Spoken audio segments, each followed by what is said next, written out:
For centuries, Chastleton House stood silently in the English countryside, untouched by time and hidden in plain sight. It was a place frozen in the 17th century, where one family's pride anchored them to a crumbling legacy. The owners, heirs to an ancient fortune, never let go, though their wealth disappeared long ago. For 400 years, they lived in cold, decaying rooms with no electricity, no running water, as the house slowly fell apart. Yet, there was no escape for them. It was their home, their history, and they refused to let go. But what made them stay? What made them cling to the dying embers of their family's past when everything else crumbled? Chapter 1: The Birth of a Dream. In the early 16th century, a prosperous merchant family began building their legacy, not just with wealth, but with stone, mortar, and ambition. The Jones family came from nothing.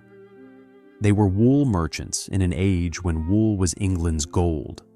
Robert Catesby owned the land first, a Catholic conspirator whose name would forever be linked to the Gunpowder Plot of 1605. But after his death, the estate passed to Walter Jones, a wealthy lawyer from Witney, who saw in this Oxfordshire countryside something more than fields and sheep. He saw permanence. He saw a monument. In 1607, construction began. The site sat in the Cotswolds, where limestone grew from the earth like pale bone. This stone would form the skeleton of Chastleton House. Walter Jones hired the finest craftsmen England could offer. Masons carved delicate mullioned windows. Carpenters built staircases that spiraled upward like frozen whirlpools. Plasterers created ceilings so intricate they seemed to breathe. The house rose slowly. First one floor, then two, then three. 4 towers anchored the corners, each topped with elegant gables that pointed toward heaven. The design followed the Jacobean fashion of the time, symmetrical, ambitious, unapologetically grand. From the outside, Chastleton appeared as a golden castle, its limestone walls glowing amber in the afternoon sun. Inside, Walter Jones built rooms for every occasion. A great hall stretched the length of the ground floor, its ceiling supported by massive oak beams. A long gallery ran the entire top floor, and 120 feet of polished wood where ladies could walk on rainy days and gentlemen could display their art. Between these spaces, smaller chambers multiplied, parlors and closets, bedchambers and service rooms, each one designed to demonstrate the family's rising status. The cost was staggering. Building a house like Chastleton required approximately £20,000, an almost incomprehensible sum. To put this in perspective, a skilled craftsman earned perhaps £20 per year. Walter Jones spent the equivalent of 1,000 years of labor. Every brick, every carved panel, every leaded window represented days of work, loads of materials hauled across muddy roads, and the dreams of a man determined to plant his family's name in English soil forever. But the house demanded more than money. It demanded vision. Walter Jones imagined generations of his descendants walking these halls. He saw christenings in the chapel, weddings in the great hall, funerals that would honor the dead with proper solemnity. The house was not merely shelter, it was a stage for dynasty.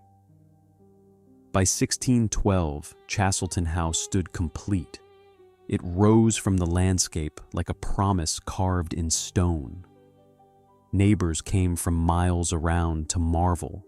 They walked through rooms hung with tapestries imported from Flanders. They admired chimney pieces carved with the Jones family coat of arms. They stood in the great chamber, where the plasterwork ceiling bloomed with geometric patterns that seemed impossibly delicate. And Walter Jones stood among them, proud. He had done it. He had built something that would outlast him, something permanent. Yet even then, in that moment of triumph, the house whispered its first demand. It would require maintenance. It would need repairs. The roof would leak. The wood would rot. The stone would crack. A house this grand did not simply exist. It consumed. It required servants to clean it, gardeners to tend its grounds, craftsmen to patch its wounds. Walter Jones had built a masterpiece, but masterpieces are hungry things. The family moved in, filling the empty rooms with life. Children ran through corridors. Fires burned in every hearth during winter. The kitchen produced meals for a household that sometimes numbered 30 people. Family, servants, guests. The stables housed horses. The gardens produced vegetables and flowers. Chastleton House had become exactly what Walter Jones intended, a living monument to his success. But monuments, once built, cannot be unbuilt. Chapter 2: The Rising Tower. With each brick laid, the house's grandeur grew, but so did the family's ambition, leading them to make choices that would haunt them for generations. The 17th century belonged to the Jones family. They were royalists during the English Civil War, loyal to King Charles I, even as Parliament's forces swept across England. This loyalty would cost them dearly, but in the beginning, it elevated them. Henry Jones, Walter's son, inherited Chastleton in 1632. He transformed the house into a symbol of political allegiance. The Long Gallery became a gathering place for royalist sympathizers. In the Great Hall, men plotted strategies for the king. The chapel hosted prayers for victory. Chastleton was no longer just a home. It was a fortress of ideology. When civil war erupted in 1642, Henry Jones raised troops for the king. He spent thousands of pounds equipping soldiers, buying weapons, securing supplies. The house became a staging ground. Armor hung in the hallways. Swords rested against walls. The stables filled with war horses. But the war went badly for the royalists. By 1646, King Charles had lost. Parliament controlled England. And Henry Jones found himself on the wrong side of history. The consequences arrived swiftly. Parliament imposed heavy fines on royalist sympathizers. Henry Jones faced a penalty of over £4,000, a devastating blow. To pay it, he sold land. He dismissed servants. He reduced the household to a fraction of its former size. The house, which had buzzed with activity, grew quieter. Yet Henry refused to abandon Chastleton. The house represented more than architecture. It embodied his father's dream, his family's identity, their place in English society. Selling would mean admitting defeat. It would mean erasing Walter Jones's legacy. Henry would not do it. Instead, he tightened his grip. He borrowed money. He mortgaged properties. He found ways to keep Chastleton functioning, even as his resources dwindled. The house demanded sacrifices, and Henry made them willingly. His son, Arthur Jones, inherited this precarious situation in 1678, while by then the family's wealth had significantly declined. The vast fortune Walter Jones had accumulated was gone, spent on the house itself, on political loyalty, on maintaining appearances. Arthur found himself custodian of a mansion his family could barely afford. The house began to show its age. Roof tiles cracked. Rain seeped through ceilings, staining plasterwork that had once been pristine. Wood panels warped. Paint faded. Small repairs went undone because there was no money for craftsmen. The gardens, once immaculately maintained, grew wild in places. Arthur made a choice that would define every generation that followed. He would not modernize. He would not update. He would preserve Chastleton exactly as his grandfather had built it. If the family could not afford to maintain the house in perfect condition, they would at least keep it unchanged. Authenticity would replace grandeur. This decision seemed practical at the time, but it created a trap. Every year, styles changed. Fashionable houses adopted new designs, new technologies, new comforts. Chastleton remained frozen in 1612. What had once seemed timeless began to look archaic. Visitors noticed. They walked through rooms that felt like museums. The furniture was Jacobean. The tapestries were Jacobean. Even the arrangement of objects seemed untouched since Walter Jones's time. Some found this charming, others found it unsettling, as if the house existed outside normal time. The Jones family developed a reputation. They were the family who lived in the past, the family who refused to change, the family whose pride exceeded their means. But pride was all they had left. The house had consumed their fortune, their political capital, their flexibility. It had taken everything except their identity. And their identity was inseparable from Chastleton itself. Arthur Jones died in 1739. His son inherited, then his grandson, then his great-grandson.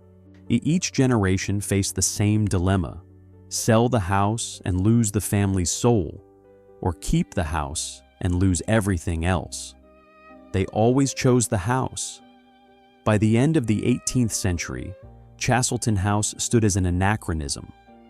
While other estates installed modern plumbing, Chastleton had none. While other families embraced Georgian elegance, Chastleton remained stubbornly Jacobean. While the world moved forward, Chastleton stood still. The house had become a prison, imbeautiful and inescapable. Chapter 3: A Promise to the Past. As the last heir to the family's fortune prepared to leave for London, a promise was made to preserve the family name in the house forever. The 19th century arrived with industrial progress. Across England, factories rose. Railways connected cities. Gaslighting replaced candles. The modern world emerged, loud and relentless. Chastleton House heard none of it. The family lived as their ancestors had lived, in rooms lit by firelight, heated by wood burning in ancient hearths. They drew water from wells. They walked stone floors worn smooth by 200 years of footsteps. The Jones family had become caretakers of their own history. Each generation inherited not just property, but responsibility. They were guardians of Walter Jones's vision, protectors of a monument that refused to die. In 1843, Henry Jones VII inherited Chastleton. He was 32 years old, unmarried, and acutely aware that his family situation had become untenable. The estate generated almost no income. The house required constant repair. Debts accumulated faster than they could be paid. Henry faced a choice previous generations had avoided. He could sell Chastleton and use the proceeds to build a new life elsewhere. Or he could stay and watch the house slowly crumble around him. He stayed. But Henry made a promise to himself. He would preserve Chastleton exactly as it existed. Not a single artifact would be sold. Not a single room would be altered. Future generations would see the house precisely as Walter Jones had built it, even if that meant living in increasing poverty. This promise became sacred. Henry recorded it in letters to friends. He spoke of it to visitors. He impressed upon his children the absolute necessity of keeping Chastleton intact. The house was not just property, it was heritage. It was memory made solid. The cost of this promise revealed itself slowly. Henry's children grew up in a house without modern conveniences. They bathed in cold water hauled from wells. They wore clothing mended until it could barely hold together.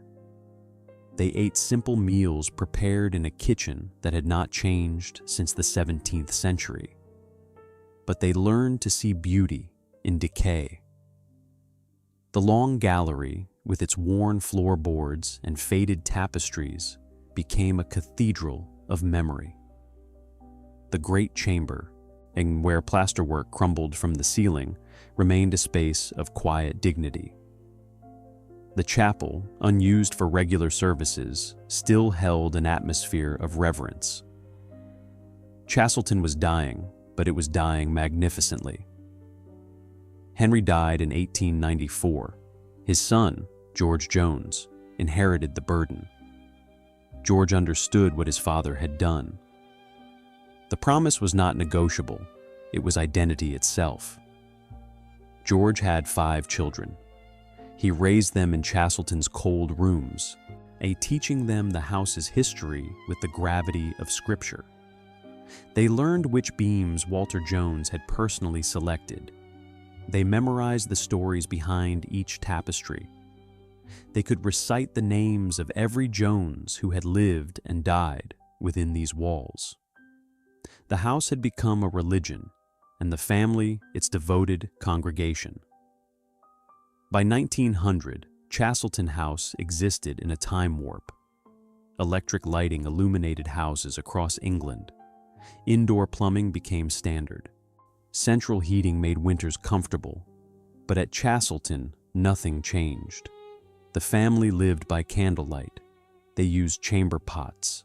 They shivered through January snowstorms with only fireplaces for warmth. Visitors found the experience disturbing. Walking into Chastleton felt like walking backward through centuries. The house smelled of old wood and damp stone. Shadows gathered in corners where gas lamps would have banished them. The silence was profound and broken only by footsteps and the occasional creak of settling timber. Some called it romantic, others called it madness, but George Jones called it duty. His children would inherit this duty, their children after them. The promise stretched into an infinite future, binding each generation to Walter Jones's original vision. The house had stopped being a home. It had become a monument, and monuments demand sacrifice. What the Jones family could not see, what perhaps they refused to see, was that their sacrifice was destroying them. With each generation, the family grew smaller, poorer, more isolated. The world outside offered opportunities, but accepting those opportunities meant abandoning Chastleton. And abandoning Chastleton was unthinkable. They were trapped. Not by walls or locks, but by memory, by pride, by a promise made long ago to preserve something that could not be preserved forever.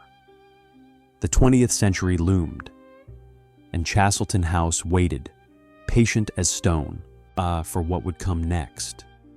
Chapter 4: The First Signs of Decline.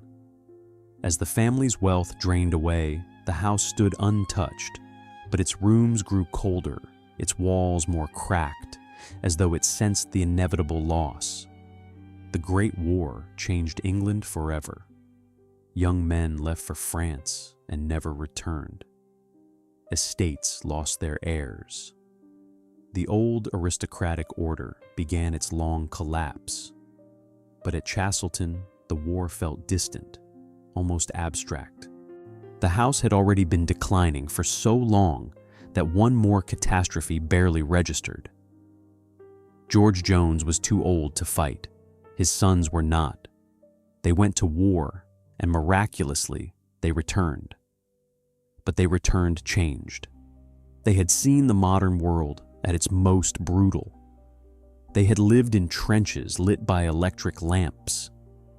They had witnessed machines that could kill hundreds in minutes. Coming back to Chastleton, with its candlelit rooms and medieval rhythms, felt like returning to a grave. Yet the promise held. The house must be preserved. Nothing could be sold. Nothing could be changed. By 1920, the financial situation had become critical. The estate's agricultural land generated minimal rent. There was no industrial income, no investments, no modern revenue stream. The Jones family survived on what little remained of their ancient holdings, and it was not enough. The house responded to poverty like a living thing entering hibernation. Rooms closed. Its entire wings fell into disuse. The family retreated to a handful of chambers where they could concentrate their limited heating. The long gallery, once the pride of Chastleton, stood empty and freezing. Dust accumulated on surfaces no one had the energy to clean. Water damage spread.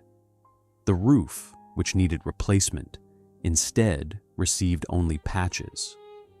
When it rained, water found new paths through old stones. It ran down walls, soaking plaster, rotting wooden beams. In the great chamber, the elaborate ceiling began to sag. Chunks of plasterwork fell, shattering on the floor below. The family swept up the debris and continued living as if nothing had happened. The gardens collapsed entirely. Without money for gardeners, nature reclaimed what humans had ordered. Hedges grew wild. Paths disappeared under weeds. The formal parterres became tangles of unchecked growth. Only the kitchen garden received attention, and barely enough to keep the family fed. Servants left. By 1925, the household staff had shrunk to 2 elderly women who came from the village. They did what they could, but maintaining a house the size of Chastleton required a dozen people working constantly. 2 women could manage only the basics, cooking simple meals, washing essential items, keeping the inhabited rooms marginally clean. The rest of the house surrendered to entropy. Cobwebs draped across doorways, mice nested in furniture. The smell of decay permeated everything, in a mixture of damp wood, mildew, and the dusty scent of old fabric slowly disintegrating. George Jones died in 1931. He was 87 years old.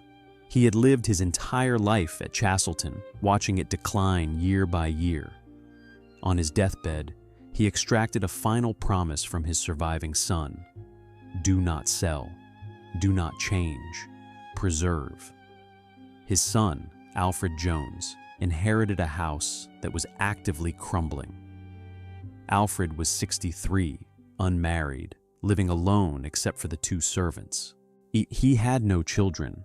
He represented, potentially, the end of the direct Jones line. The weight of this realization pressed on him like physical force.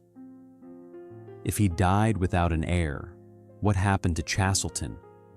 Who would maintain the promise? Who would prevent the house from being sold, demolished, or transformed beyond recognition? Alfred became obsessive about preservation. He began documenting everything. He wrote detailed descriptions of each room. He cataloged every piece of furniture, every tapestry, every painting. He wanted future generations, whoever they might be, to know exactly what Chastleton had contained. His documentation revealed the full extent of the decay. The roof needed complete replacement. Estimated cost £5,000. The plasterwork required expert restoration, another £3,000. The windows needed reglazing, £1,000. Basic structural repairs, £2,000.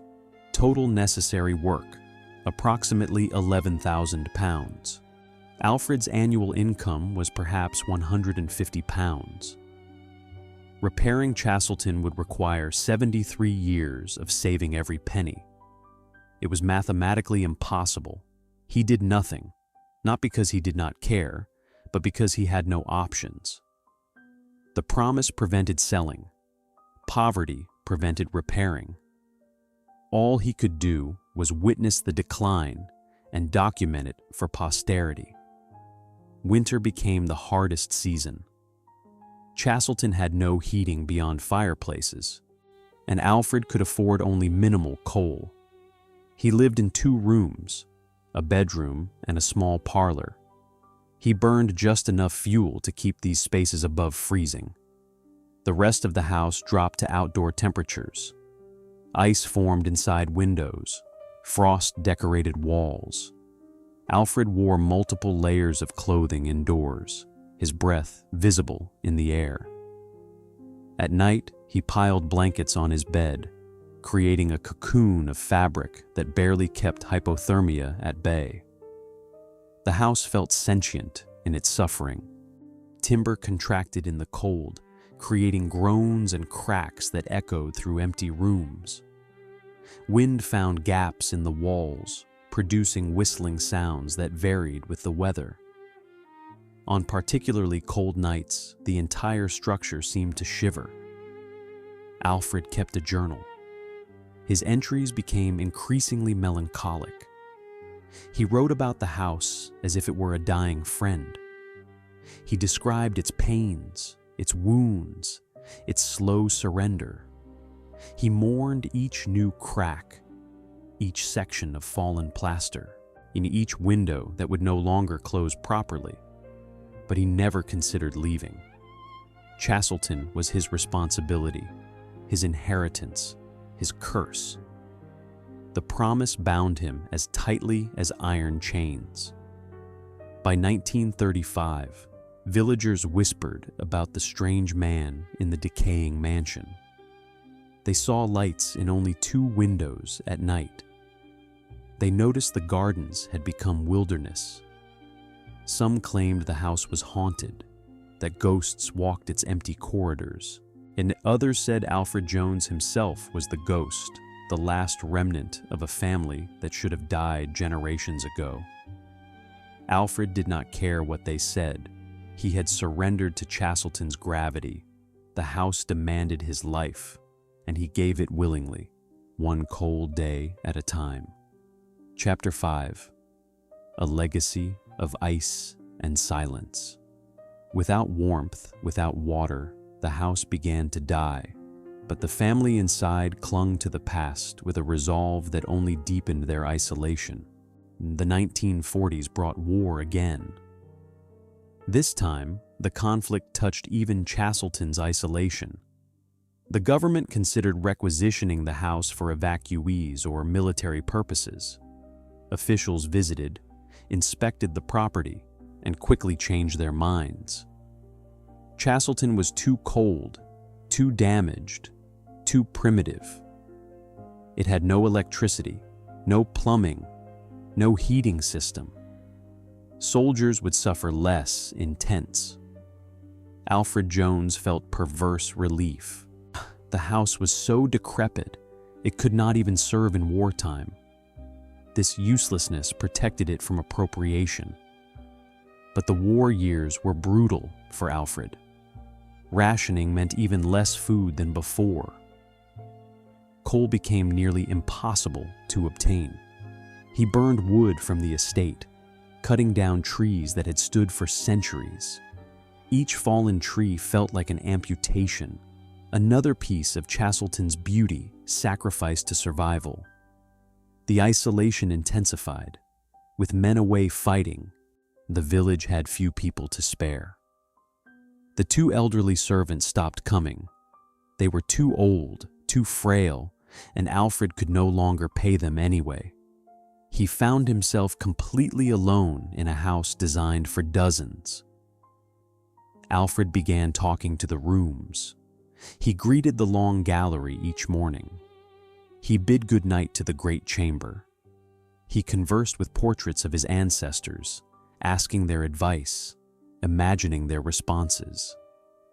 The line between solitude and madness blurred. The food became a daily preoccupation. The kitchen garden still produced vegetables, but Alfred was 75 years old and struggling to maintain it. He ate potatoes and cabbage, sometimes turnips, rarely anything else. Meat was a distant memory. He grew dangerously thin, his clothes hanging loose on a frame that seemed to shrink each year. Water remained the most basic challenge. Chastleton had a well, but drawing water required physical effort Alfred increasingly lacked. Some days, he managed only one bucket. He used it for drinking, cooking, and minimal washing. Bathing became a monthly event, then a quarterly one. He smelled of sweat and wood smoke and the musty decay of the house itself. The house mirrored his decline. As Alfred weakened, Chastleton weakened. More plaster fell, more windows cracked, the roof developed new leaks. In the great chamber, water damage had destroyed half the ceiling. The intricate geometric patterns, once so beautiful, hung in fragments. Some sections had fallen completely, leaving bare wooden laths exposed, but nothing was removed. The fallen plaster lay where it had landed, gradually being crushed to powder by time and Alfred's occasional footsteps. This was preservation taken to its extreme. Even the ruins could not be disturbed. On winter nights, temperatures inside the house dropped to freezing. Alfred wore every item of clothing he owned. He heated stones in the fireplace and placed them in his bed. He slept in a nest of decaying blankets, shivering despite layers of wool and cotton. The cold had a sound. Ice forming on windows created tiny crackling noises. Frozen pipes groaned and sometimes burst, though there were so few pipes this hardly mattered. The stones of the house itself seemed to contract, producing deep creaking sounds that resonated through the structure. Alfred wondered if he would die here. The thought did not frighten him. Dying at Chastleton felt appropriate, even beautiful. He would join his ancestors, becoming another layer of the house's history. His bones would rest in the family crypt. His spirit, if such things existed, would walk these corridors forever. The end of the war in 1945 brought no relief. The world celebrated, but Alfred barely noticed. Chastleton existed outside such events. The house had its own timeline, its own reality, measured not in years, but in gradual dissolution. Post-war England transformed rapidly. The Labour government implemented sweeping reforms.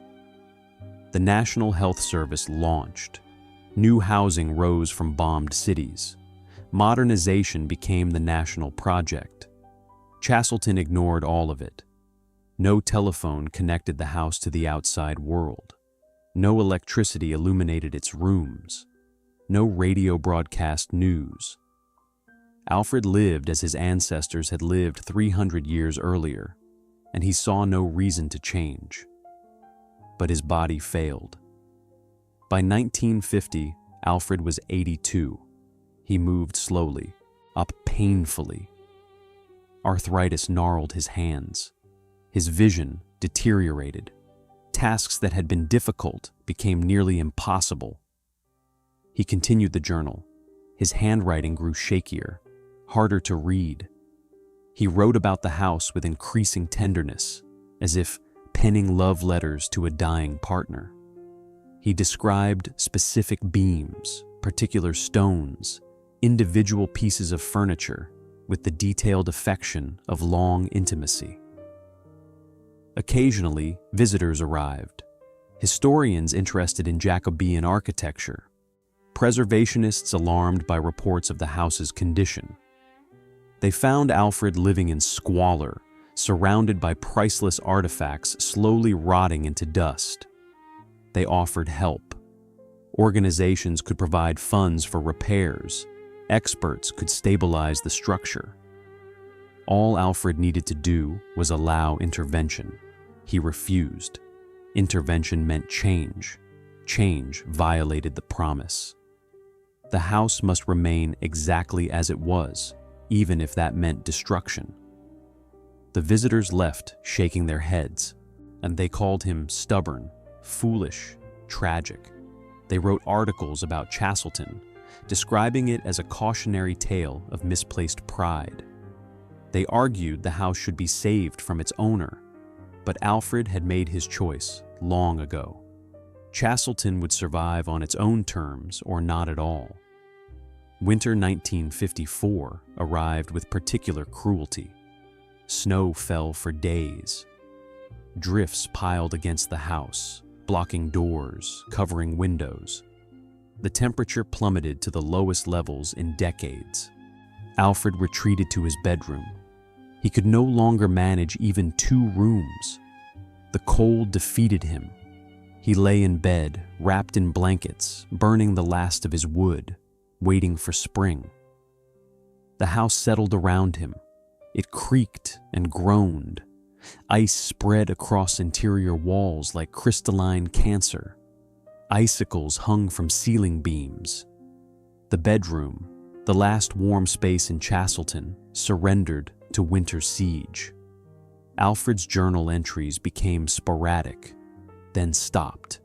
The pen fell from his frozen fingers. The pages lay open, the last words barely legible. The house endures. Chapter 6. The Frozen Moment. For generations, the house's decay was ignored, until the last heir's sudden death brought the family's long silence to a tragic end. A villager found Alfred Jones in March 1955. He had been dead for approximately 2 weeks. The cold had preserved his body, making it difficult to determine the exact moment of death. He lay in his bed, surrounded by blankets, hands folded on his chest. Peaceful. The house's last defender had surrendered. The discovery sent shockwaves through the preservation community. Alfred Jones had been a curiosity, a stubborn old man living in impossible conditions. But his death meant Chastleton's fate now hung in balance. Who would inherit? What would happen to the house? Alfred's will contained no surprises. The estate passed to a distant cousin, Barbara Clutton Harris, who had never seen Chastleton. She lived in London, comfortably modern, with no attachment to the Jones family's ancestral obsession. When Barbara first visited her inheritance, she could not believe what she found. Chastleton looked abandoned. Windows were broken. The roof sagged visibly. Gardens had become jungle, and inside, the house was frozen in time. Every room contained furniture from the 17th century.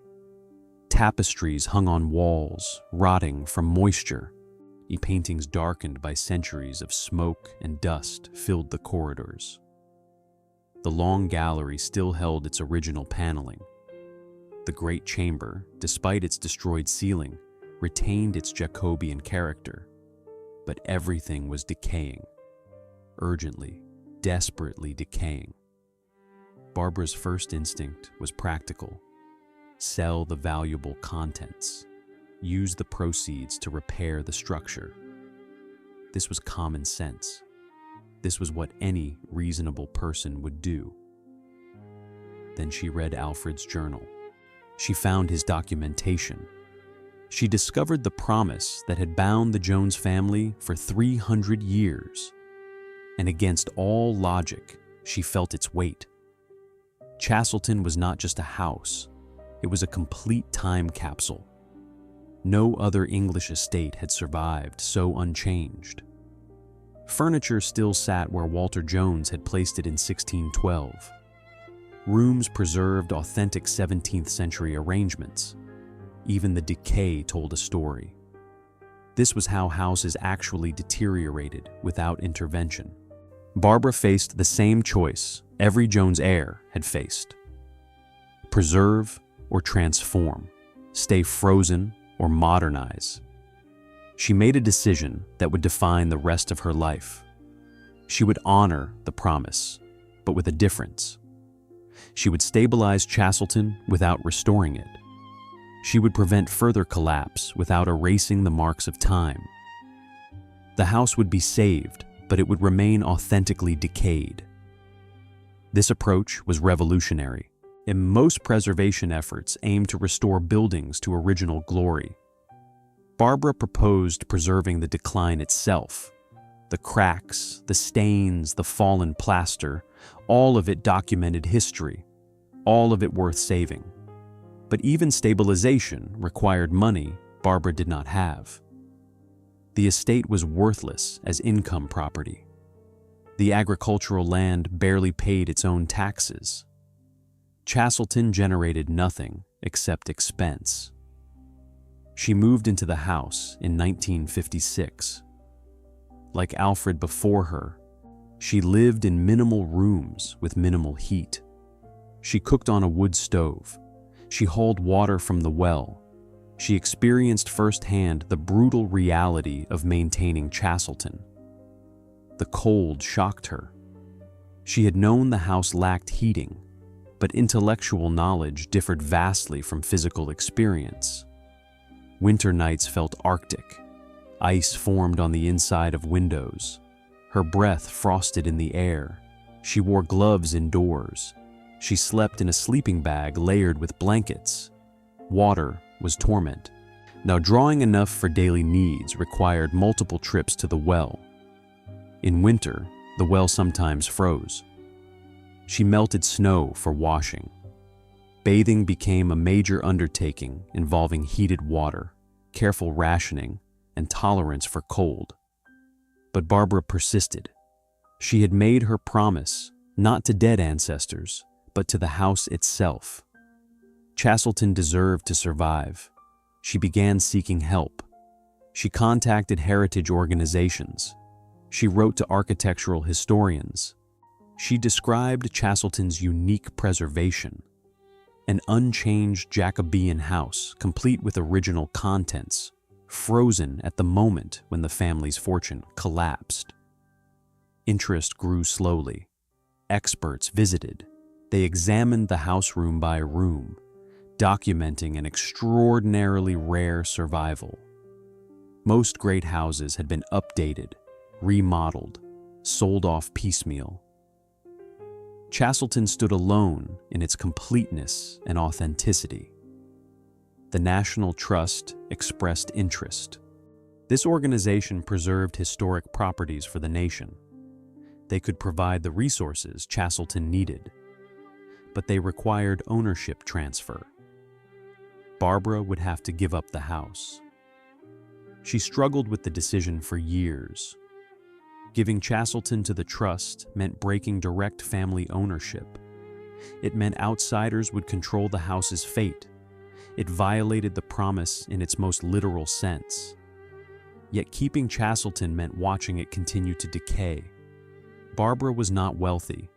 She could not stop the roof from failing, the walls from cracking, the floors from rotting. Without help, the house would eventually collapse.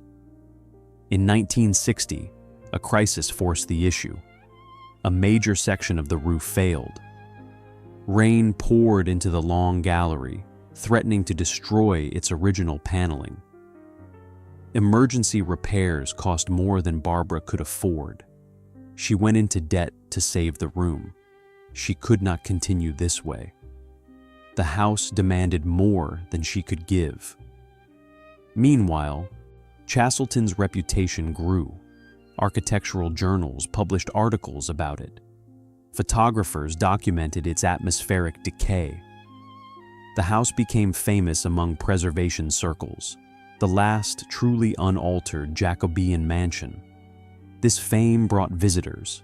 Scholars requested access.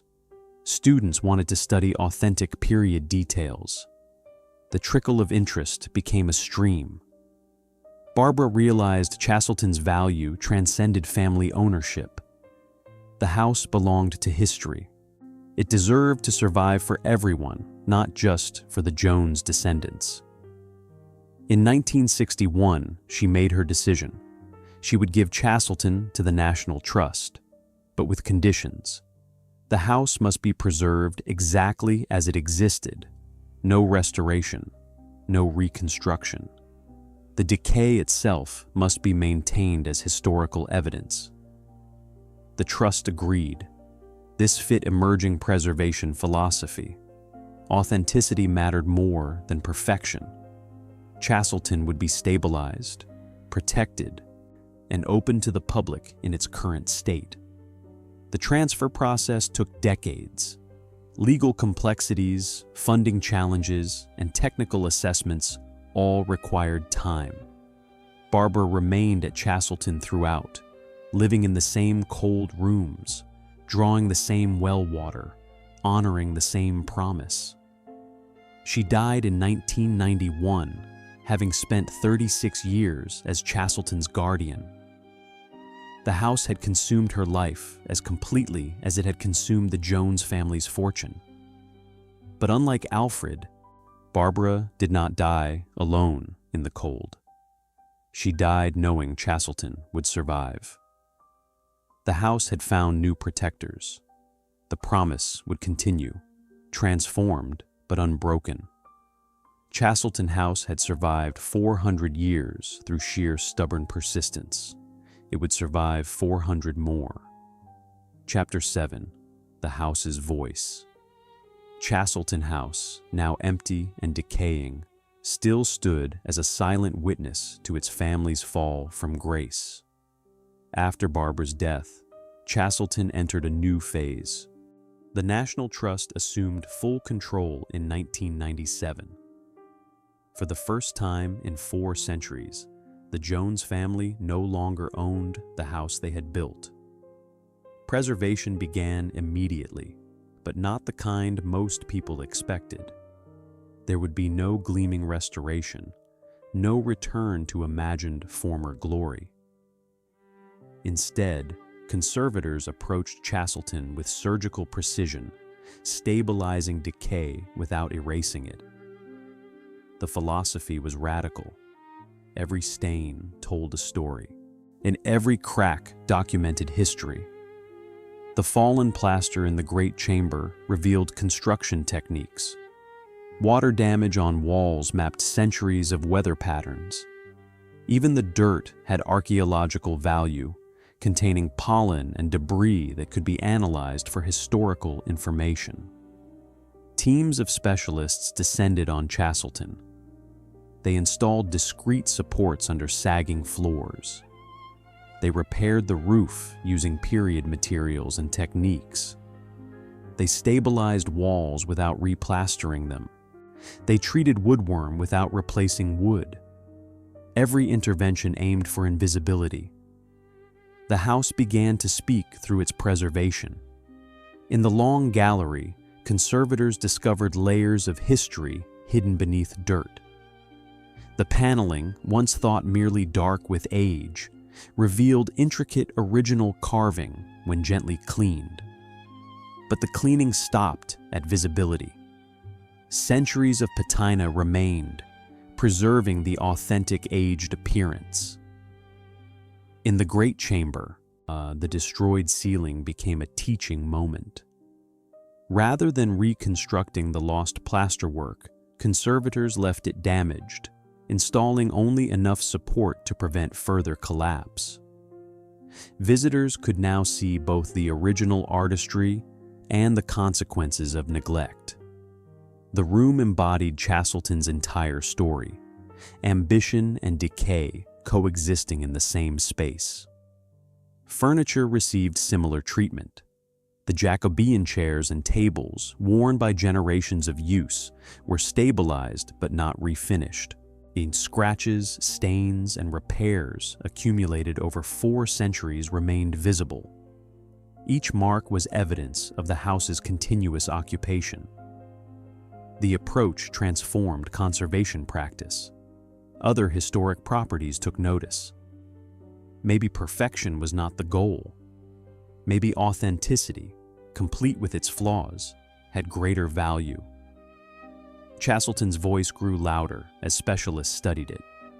Textile conservators examined tapestries, discovering dyes and weaving techniques thought lost. So wood experts analyzed furniture construction, finding evidence of specific workshops. Paint analysts identified original color schemes hidden under dirt. Each discovery revealed how people actually lived in Jacobean England. Not the idealized version from paintings and descriptions, but the messy, complicated reality. The kitchen showed soot patterns from centuries of cooking. Bedrooms contained evidence of improvised repairs. Service areas revealed the unglamorous labor that kept the house functioning. The house became a classroom. Students of architecture, history, and conservation came to study authentic period details. They measured windows, examined joinery, documented decay patterns. Chastleton taught them that buildings were living documents, constantly changing, accumulating history with each passing year. But the house also retained its eerie quality. Walking through Chastleton felt like walking through a ghost. The rooms were too quiet, too still. Shadows gathered in corners. Dust motes floated in shafts of sunlight. The smell of old wood and stone permeated everything. Visitors reported strange sensations. Some felt watched. Others experienced temperature drops in specific rooms. Many described an overwhelming sense of melancholy, as if the house itself grieved for its lost family. The National Trust did not encourage supernatural interpretations, but they did not dismiss them either. Chastleton's atmosphere was undeniable. Whether caused by history, architecture, or something else entirely, the house possessed a presence that affected people deeply. Part of this presence stemmed from authenticity.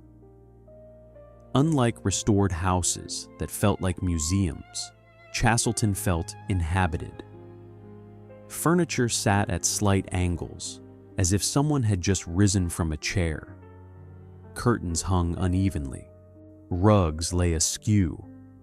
The house maintained the casual disorder of actual life, frozen at the moment the last resident departed. Conservators worked to preserve this quality. They resisted the urge to straighten pictures, align furniture, or organize objects symmetrically. Chastleton's power lay in its genuine disarray. Imposing order would destroy what made it special. The gardens received attention too. Rather than recreating formal parterres, the trust allowed controlled wilderness. They cleared enough vegetation to prevent damage to the house, while preserving the overgrown romantic quality that had developed over decades of neglect. The result was a garden that looked abandoned, but was actually carefully managed. Chastleton's preservation became a performance. Conservators acted as invisible stagehands, supporting the house while letting it appear unsupported. Their work succeeded when visitors saw only the house, never the intervention. By 2000, Chastleton was ready for public opening. The trust installed minimal infrastructure, discreet lighting, security systems, accessible pathways. Everything was designed to be invisible, allowing the house to dominate visitor experience. The opening drew immediate interest. People came expecting a typical historic house tour. They found something far stranger and more compelling. Chastleton did not present a sanitized past. It presented decay, endurance, and the stubborn refusal to surrender. Visitors walked through cold rooms. They saw broken plasterwork. They noticed water stains and cracked windows. They experienced, in small measure, what the Jones family had endured for generations. And they understood. The house told its story without words. Every damaged surface, every worn step, Every darkened painting communicated the same message. This was real. This happened. This was how people lived, sacrificed, and ultimately failed to prevent time's erosion. Chastleton had become a monument not to success, but to persistence.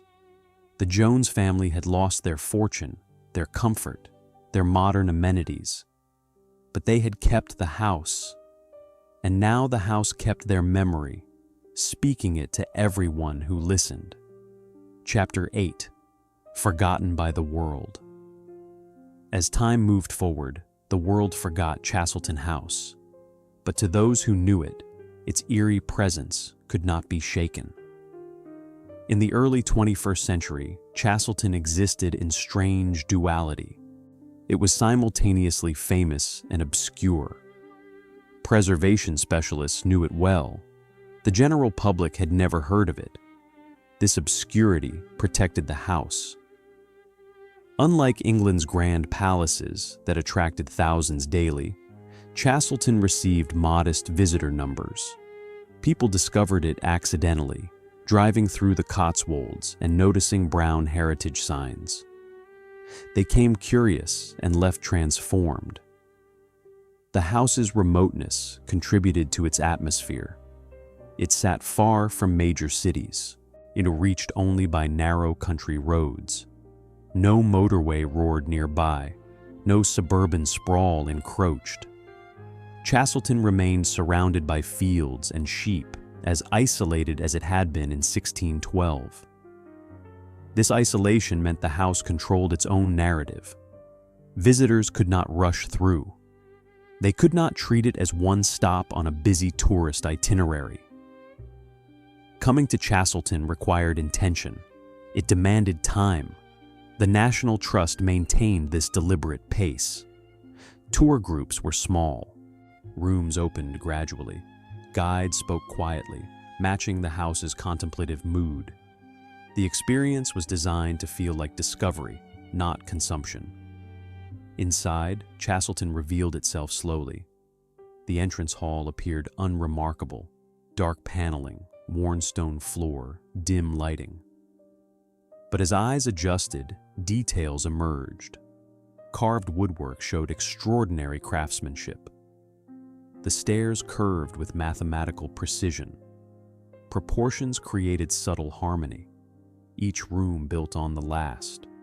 The great hall demonstrated Jacobean grandeur, the long gallery stunned with its length and light. The great chamber, despite its damaged ceiling, conveyed solemn beauty. The experience accumulated, layer upon layer, until visitors felt overwhelmed by history's weight. But Chastleton also showed the less glamorous reality. Service stairs were narrow and steep. Kitchen facilities were primitive. Servants' quarters were tiny and dark. The house revealed the labor required to maintain the facade of gentility. This honesty distinguished Chastleton from more polished historic properties. Nothing was hidden. The gaps between rich and poor, comfort and hardship, public display and private reality all stood exposed. Guides discussed the Jones family's decline frankly. They described the cold, the poverty, the stubborn refusal to surrender. They explained how pride could become prison.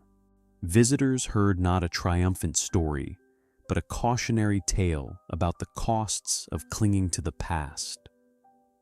Yet something in the story resonated.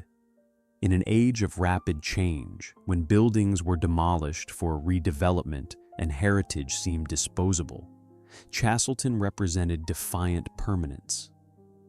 The Jones family had refused to let go. Against all economic logic, they had kept their house. Modern visitors found this simultaneously admirable and disturbing. Admirable because it showed commitment to values beyond profit. Disturbing because it demonstrated how values could destroy the people who held them. Scholars debated what Chastleton meant. Some saw it as exemplifying proper conservation, preserving authentic history without romantic embellishment. Others worried it romanticized decline, making poverty look picturesque. The discussions were complex, nuanced, and ongoing. Chastleton itself remained indifferent to interpretation. The house simply existed, presenting facts without judgment. Visitors could draw their own conclusions. Over time, certain rooms developed particular reputations. The long gallery was said to be haunted by a woman in white, though no one could identify who she might have been. The Great Chamber supposedly hosted residual energy from the Civil War era. The chapel, unused for generations, retained an atmosphere of waiting, as if still anticipating worshippers. The National Trust neither confirmed nor denied these stories. They maintained scientific neutrality while acknowledging that many visitors reported unusual experiences.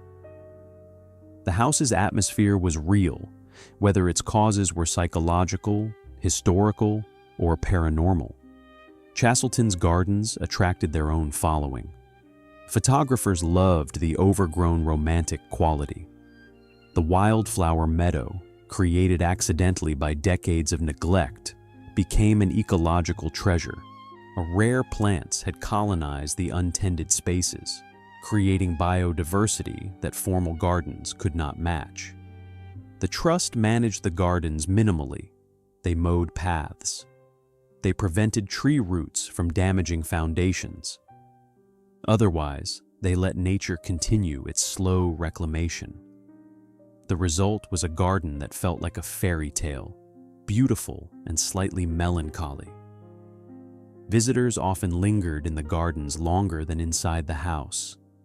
The outdoor spaces provided relief from the interior's intensity. People sat on stone benches, processing what they had experienced. The house demanded emotional response. The gardens offered space to feel it. Chastleton had become what the Jones family never intended, a public monument. But it remained what they had always wanted, unchanged, authentic, true to its origins. The house existed outside normal time. Modern infrastructure remained minimal. Lighting was dim. Heating barely existed. Visitors wore coats inside during winter. The experience approximated, in small measure, how the Jones family had lived. This authenticity created powerful connections. People understood, viscerally, what it meant to live in Chastleton. They felt the cold. They saw the decay. They experienced the beautiful, terrible persistence of a house that refused to die. By 2010, Chastleton had become a pilgrimage site for preservation specialists worldwide. Conservators came to study its techniques. Architects came to understand Jacobean design. Historians came to research genuine period details. But the house also attracted ordinary people seeking something unnamed. They came feeling vaguely dissatisfied with modern life's disposability. They came searching for connection to something permanent. They came hoping to understand what it meant to care about something beyond practical value. Chastleton answered these needs not with words, but with presence. The house stood. It endured. It survived despite poverty, neglect, and time's erosion. And in standing, it spoke a truth the Jones family had died to preserve. Some things matter more than comfort. Some legacies demand sacrifice. Some dreams refuse to die, no matter how impossible their survival becomes. Chapter 9. The Final Echoes. When the last remnants of the family disappeared, the house, once filled with life, stood as a lonely sentinel. The 21st century brought new challenges. Climate change accelerated decay. Unusual weather patterns stressed the ancient structure. Extreme heat expanded timbers. Heavy rain saturated walls. Freeze-thaw cycles cracked stones. Chastleton, which had survived 4 centuries relatively unchanged, now faced unprecedented environmental pressure. The National Trust responded with careful monitoring. Sensors tracked temperature and humidity in every room. Data revealed how the house breathed, how moisture moved through its fabric, how seasons affected its structure. This information guided minimal intervention.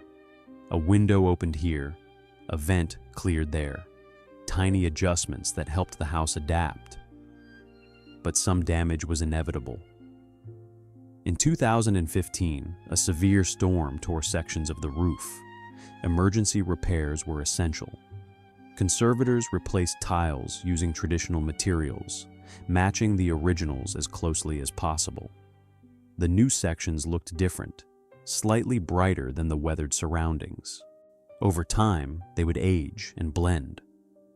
But for now, the repairs marked the house like fresh scars.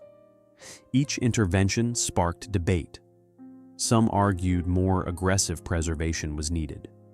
Install climate control, modernize infrastructure, protect the house from further damage. Others insisted this would destroy Chastleton's authenticity. The house's value lay precisely in its unmodernized state. The trust navigated between these positions. They intervened only when necessary to prevent catastrophic loss. Otherwise, they accepted ongoing decay as part of Chastleton's story. The house would age, it would change, but it would remain authentic. This philosophy extended to the contents. Furniture continued to deteriorate. Tapestries faded further. Paintings darkened. Conservators stabilized items to slow decay but did not reverse it. The goal was not preservation forever, but preservation for as long as possible with minimal interference. Visitors noticed the changes. Return visitors, coming back after years, saw new cracks in plasterwork, additional stains on walls, further fading in textiles. The house was actively aging before their eyes. This living decay fascinated some and disturbed others. But it created powerful teaching moments. Conservators explained that all heritage is temporary.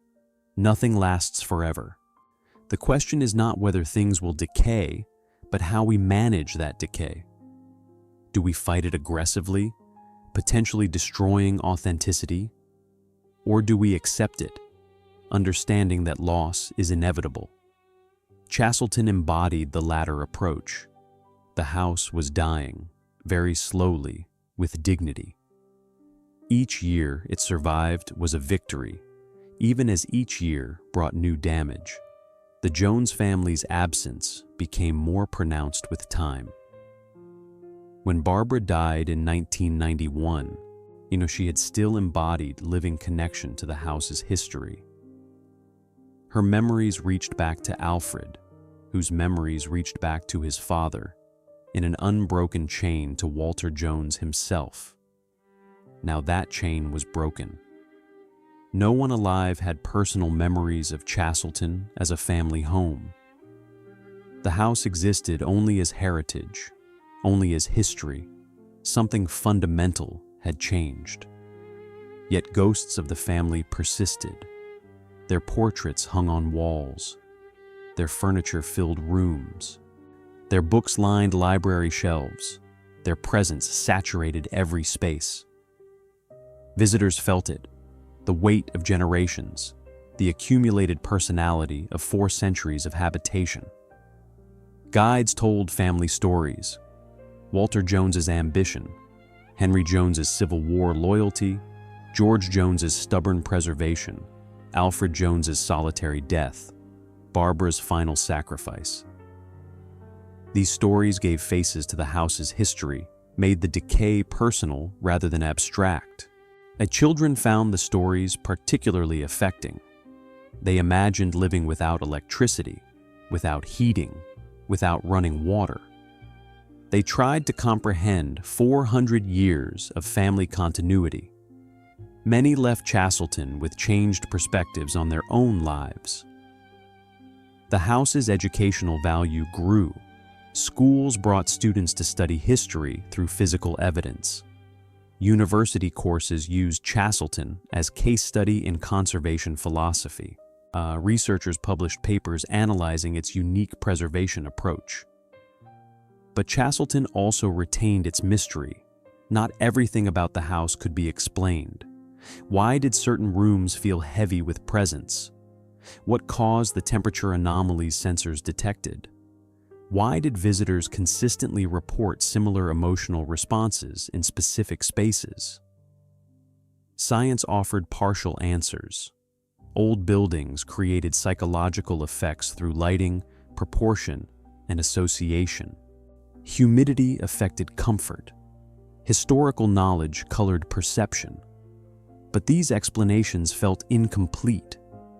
The house itself seemed to resist full understanding. It held secrets in its stones, memories in its wood. 4 centuries of life had saturated the structure with something beyond material fact. Whether this something was supernatural or simply the accumulated emotional resonance of human experience remained unclear.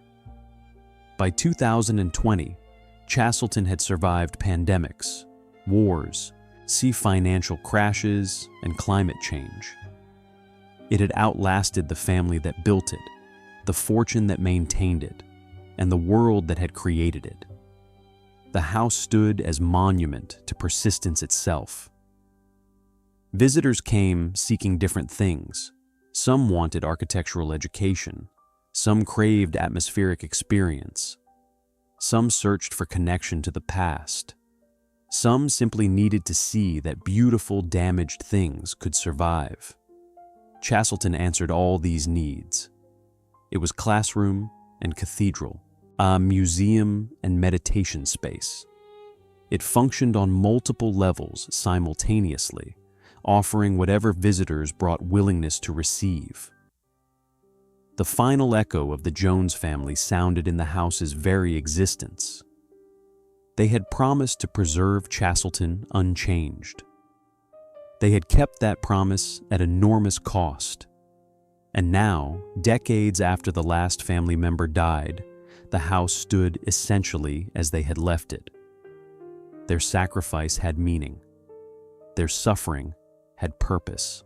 And Chastleton survived not despite their poverty, but because of it. By refusing to modernize, they had accidentally created a perfect time capsule. By clinging to the past, they had preserved it for the future. The irony was profound. The family's greatest failure was their greatest success.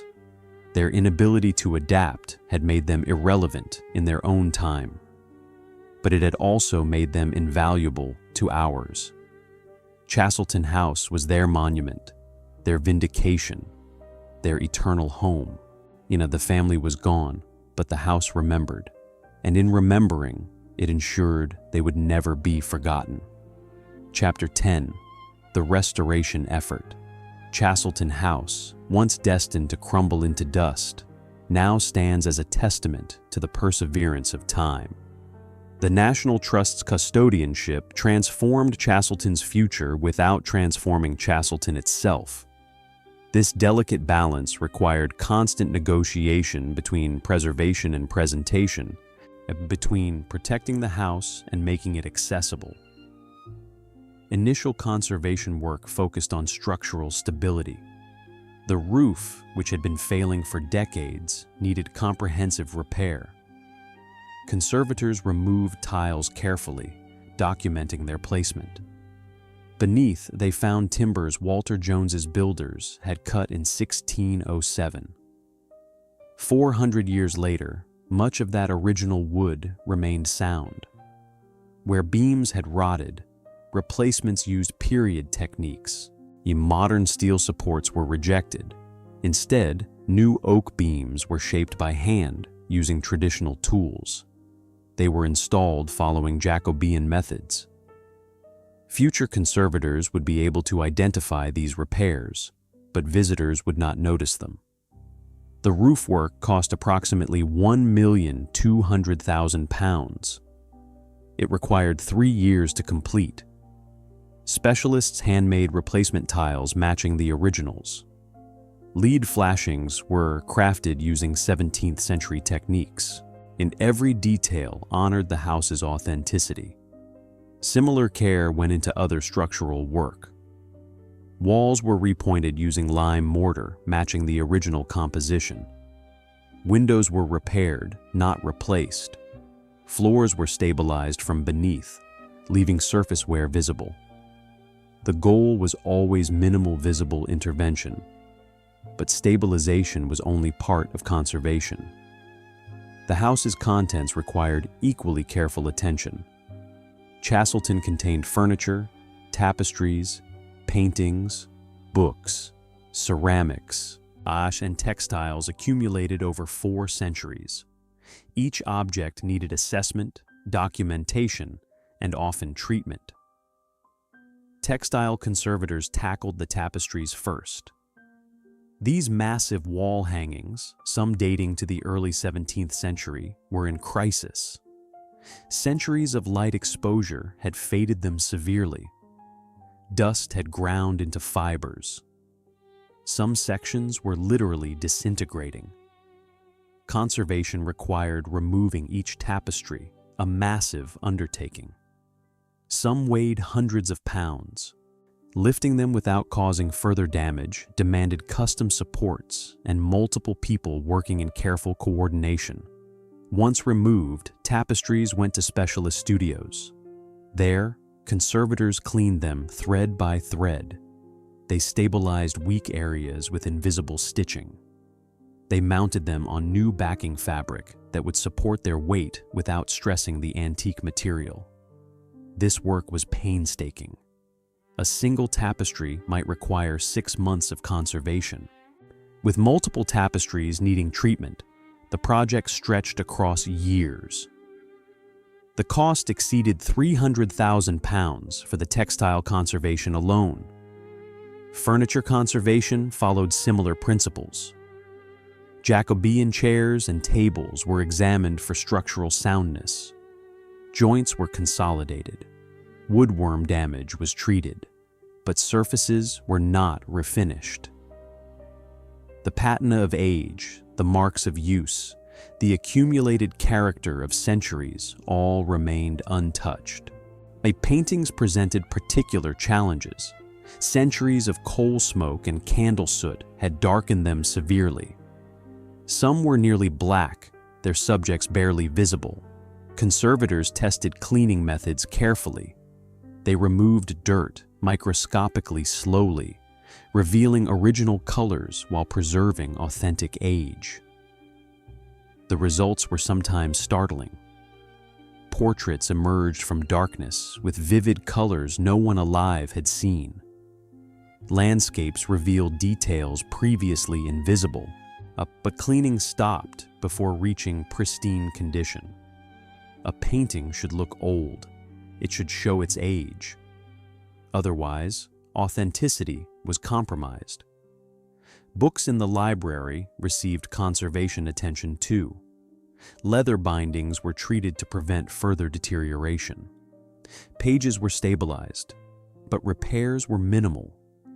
These books had been read by generations of the Jones family. Their wear told that story. Erasing the wear meant erasing history. Throughout all conservation work, documentation was obsessive. Every intervention was photographed, measured, described in writing. Future conservators needed to know exactly what had been done, when, and why. Nothing could be hidden or forgotten. The trust also installed environmental controls, but discreetly. Temperature and humidity sensors were hidden throughout the house.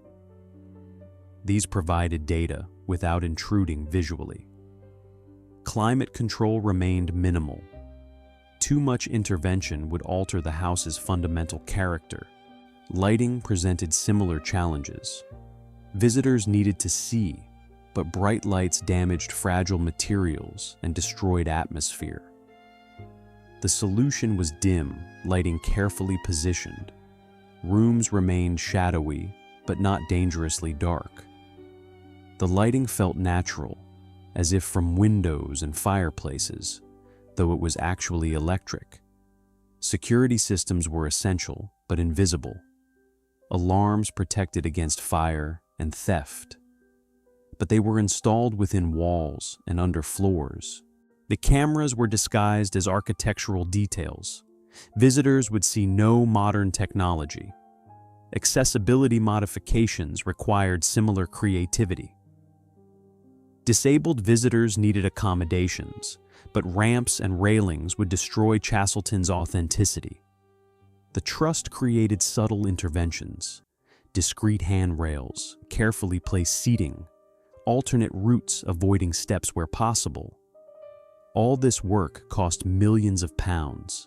The National Trust invested enormous resources in a house that would never generate equivalent revenue. Visitor numbers were deliberately kept low to protect the house. Ticket prices could not rise indefinitely. Chastleton operated at a loss. But the Trust's mission was not profit, it was preservation. Chastleton represented heritage too valuable to lose. If that meant subsidizing its conservation, so be it. By 2015, major conservation work was largely complete.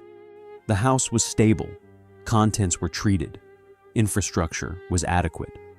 Chastleton had been saved from imminent collapse. But saved for what? The house was not restored to former glory. It remained damaged, faded, worn. It showed every year of its 400-year history. This was deliberate. This was the point. Chastleton now stood as monument to a new conservation philosophy. Instead of turning back time, conservators had stopped time. They had frozen the house at the moment of its rescue, preserving both beauty and decay. This approach challenged visitors' expectations. Many arrived anticipating gleaming perfection. They found instead beautiful damage. Some were disappointed, others were profoundly moved. The house taught a difficult lesson. Heritage includes loss. History is not just what survived, but what was destroyed. Chastleton's broken plasterwork, its faded tapestries, its darkened paintings all testified to time's erosion. Pretending this erosion had not occurred would falsify history. So the house stood, saved but not salvaged, protected but not perfected. It survived as testament not to triumph, but to endurance. The Jones family had clung to Chastleton through poverty and decline. Now the nation clung to it through careful, costly conservation. The house demanded this care. It had survived too long, meant too much to be abandoned now. And Chastleton would endure, not despite its scars, but because of them. Chapter 11. The House's Forgotten Heartbeat. Behind the house's ancient walls, hidden in plain sight, the true spirit of Chastleton lives on. Chastleton's power lies not in its grandeur, but in its intimacy. Unlike vast palaces that overwhelm with scale, Chastleton operates at human dimensions. Rooms are sized for actual living. Corridors lead to actual destinations. The house feels like a home because it was one, continuously, for 4 centuries. This residential quality creates unexpected connections. Visitors walking through the long gallery can imagine pacing there on rainy afternoons. Standing in bedchambers, they can picture sleeping in those beds. The kitchen makes them think about preparing meals, lighting fires, starting each day with domestic labor. The house invites personal response. It does not demand awe. It asks understanding. What would you do, it seems to say, if this were your inheritance? Could you have lived here without heat, without modern conveniences, without comfort? Could you have refused to sell, to change, to surrender? These questions have no easy answers, They force visitors to consider values, priorities, the balance between heritage and happiness. The Jones family chose heritage. They paid with happiness. Was this trade worthwhile? Guides at Chastleton encourage such reflection. They present facts without judgment. They describe conditions without editorializing. They allow visitors to form their own conclusions about the family's choices. Different people reach different conclusions. Some admire the Jones family's dedication. Others pity their stubbornness. Many feel both simultaneously. The house permits complexity, even demands it. Part of Chastleton's appeal is its completeness. Unlike houses where furnishings came from elsewhere, Chastleton's contents belonged here originally. The beds are the beds the Jones family slept in. The chairs are the chairs they sat in. The plates are the plates they ate from. Everything is authentic, connected, whole. This completeness creates atmosphere impossible to replicate. The house feels inhabited because it was inhabited by the same family for centuries. Their presence saturated the structure. Walking through Chastleton means walking through their lives. Specific objects carry particular resonance. In the great chamber, a chair bears indentations from centuries of use. Someone sat there regularly, wearing the wood smooth. Who were they? What did they think about while sitting? The chair holds these questions without answering them. In the library, books show marginalia. Jones family members wrote in margins, marking passages, adding comments. Reading these notes creates eerie intimacy. Centuries collapse. The dead speak directly through their handwriting. The long gallery contains a sedan chair used to carry family members through the house. Its presence reveals how difficult movement became as residents aged. The house's stairs, manageable for young people, defeated the elderly. The sedan chair was mobility aid and admission of physical decline. Such details humanize the grand narrative. The Jones family were not abstract historical figures. They were people who grew old, who struggled with practical problems, who adapted to limitations. Their lives were not heroic poses, but daily reality. The kitchen tells especially vivid stories. This room shows most clearly how Chastleton functioned. The massive fireplace provided heat for cooking. The brick ovens baked bread. The scullery held washing up. The pantry stored food. Everything about the kitchen communicates labor. Cooking here was hard work.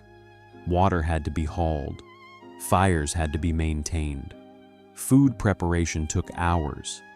The romantic image of country house life dissolves in the kitchen's practical reality. Servant spaces throughout Chastleton reveal similar truths. Their rooms were small, cold, minimally furnished. They worked long hours for low pay in uncomfortable conditions. The house's beauty rested on their invisible labor. Modern visitors often find these servant spaces most affecting. They recognize exploitation in the stark contrast between family and staff accommodations. The house shows class structure made physical, different rooms, different comforts, different lives under the same roof. But Chastleton also shows how these distinctions eroded over time. As the Jones family grew poorer, their lives increasingly resembled their servants. They too lived in cold rooms. They too performed manual labor. The house equalized them, erasing privilege through shared hardship. This trajectory makes the story simultaneously tragic and redemptive. The family lost everything material, but they gained authenticity. In poverty, they lived honestly. They could not maintain facades. The house stripped them to essentials. What remained was love. Love for the house, certainly, but also love for history, continuity, identity. The Jones family clung to Chastleton because it represented who they were. Losing it meant losing themselves. Visitors understand this instinctively. Most have things they would not willingly surrender: family heirlooms, in childhood homes, objects with sentimental value. Chastleton embodies this attachment magnified to extreme degree. The house asks, what would you sacrifice to preserve what matters most to you? Where is the line between dedication and obsession? When does love become destructive? Again, no easy answers. The Jones family's choice was simultaneously admirable and appalling. They preserved something precious. They also suffered unnecessarily. Both things are true. Chastleton permits this ambiguity. The house does not resolve its own contradictions. It presents them honestly and asks visitors to grapple with complexity. This intellectual and emotional challenge distinguishes Chastleton from simpler heritage sites. The house makes people think. It troubles easy assumptions. It lingers in memory long after visits end. People return to Chastleton repeatedly. They bring children, then grandchildren. They visit across decades, watching themselves age while the house remains essentially unchanged. It becomes part of their own life stories, a reference point for measuring time's passage.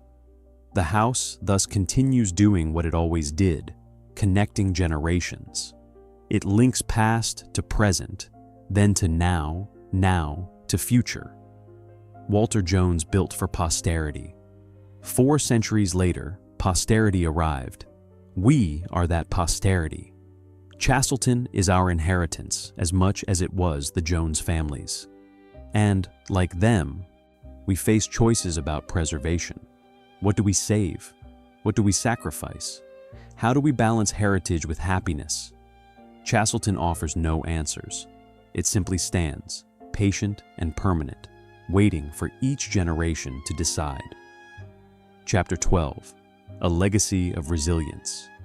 Chastleton House is not just a monument to the past, but a testament to a family's undying resolve, to beauty, to legacy, and to loss. 400 years of history rest in Chastleton stones. 400 years of births and deaths, celebrations and tragedies, ordinary days and extraordinary moments. The house absorbed all of it, becoming a physical record of human experience. What does this record reveal? What truth does Chastleton preserve? First, it shows that beauty is fragile. Walter Jones built something magnificent, but beauty requires resources to maintain. When resources disappear, beauty decays. The house demonstrates this inexorably. No amount of love prevents deterioration. Only labor and money can do that. Second, it reveals pride's power. The Jones family could have escaped poverty by selling Chastleton. They chose pride instead. This pride sustained them through hardship, but also trapped them in it. Pride is double-edged, both strength and curse. Third, it illuminates time's patience. The house outlasted every person who built it, owned it, or lived in it. Humans are temporary. Architecture endures. What we build continues speaking after we fall silent. Fourth, it exposes class realities. Chastleton's beauty rested on exploitation. Servants labored in discomfort so their employers could live in elegance. As the family declined, this exploitation diminished. In poverty, everyone was equal. The house democratized through decay. Fifth, it demonstrates love's complexity. The Jones family loved Chastleton. This love was genuine and deep, but it was also destructive. Love preserved the house while destroying the people. Can love be wrong if its costs exceed its benefits? Chastleton poses this question without answering it. Sixth, it shows how meaning transcends material condition. Chastleton was most valuable when most damaged. Its authenticity mattered more than its perfection. What the house represented exceeded what it physically was. These lessons resonate beyond Chastleton's specific story. Every historic building poses similar questions. Every preservation effort involves similar trade-offs. Chastleton is not unique.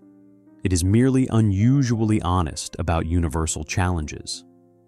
The house's current state represents compromise between competing values. It is neither perfectly preserved nor completely authentic. Conservation intervened to prevent collapse, but intervention was minimal, respecting the house's accumulated history. This approach will not satisfy everyone. Some want more aggressive restoration, others want less intervention. The debate continues, as it should. Heritage management requires ongoing negotiation. Fixed solutions do not exist. But Chastleton itself remains remarkably stable in purpose. The house serves as educational resource, atmospheric experience, and meditation prompt. It functions on multiple levels, meeting visitors wherever they are. For scholars, it provides unparalleled research material. The unchanged Jacobean spaces offer authentic details found nowhere else. Chastleton is living laboratory, teaching through physical evidence. For casual visitors, it offers something harder to quantify. The house creates emotional response. People feel things at Chastleton they feel nowhere else. Whether this comes from history, architecture, or atmosphere does not matter. The response is real and valuable. For preservation professionals, Chastleton represents philosophy made concrete. Here is proof that decay can be heritage. Here is demonstration that authenticity includes damage. The house validates an approach many find counterintuitive. For society broadly, Chastleton poses questions about values. What do we preserve and why? What sacrifices are acceptable? How do we balance past and present? The house does not answer these questions, but insists we ask them. Looking forward, Chastleton's future remains uncertain in details, but secure in essence. The National Trust will continue conservation. The house will continue aging. Visitors will continue coming. But specifics cannot be predicted. Climate change presents ongoing challenges. Weather patterns are shifting. Extreme events are increasing. The house must adapt to conditions its builders never imagined. Conservation techniques will evolve accordingly. Public interest may wax or wane. Heritage funding rises and falls with economic cycles. Chastleton's resources will fluctuate, but commitment to preservation will persist. Yet new technologies may offer conservation options currently unavailable, or they may create new problems. Change is constant. How Chastleton responds will define its next chapter. But whatever happens, the house's core identity will remain. Chastleton is the house that refused to die. The family kept it alive through poverty. The National Trust keeps it alive through conservation. Future custodians will face their own challenges, but the commitment will continue because Chastleton matters, not just historically, but philosophically. The house proves that some things deserve preservation beyond economic logic. Heritage has value that cannot be quantified. Memory matters. Continuity matters. Connection to the past matters. These are not fashionable values in a disposable culture. We live in an age of planned obsolescence, constant upgrades, deliberate forgetting. Chastleton stands against this. It insists that old things can be valuable, that decay can be beautiful. That persistence is worthy of respect. The Jones family understood this instinctively. They could not articulate it in theoretical terms. They simply lived it. Their choice to stay, to endure, to preserve expressed values deeper than words. We inherit those values along with the house. Chastleton is our responsibility now. What we do with it matters. Future generations will judge us by how we steward what was entrusted to us. The house does not demand perfection. It demands respect. Respect for what it is, authentic, damaged, honest.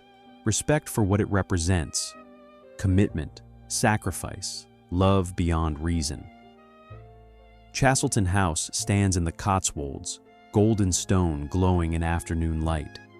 It looks much as it did in 1612. It looks nothing like it did in 1612. Both things are true. The house is dying. The house is eternal. Both things are true.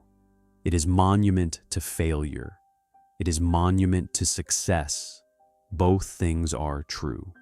Chastleton contains contradictions because life contains contradictions. The house is honest about this. It hides nothing.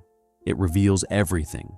And in revealing everything, it offers a final gift, the permission to be imperfect, to age, to show our scars, to survive not despite damage, but with it. Chastleton House refused to die. It clung to life through 4 centuries of decline.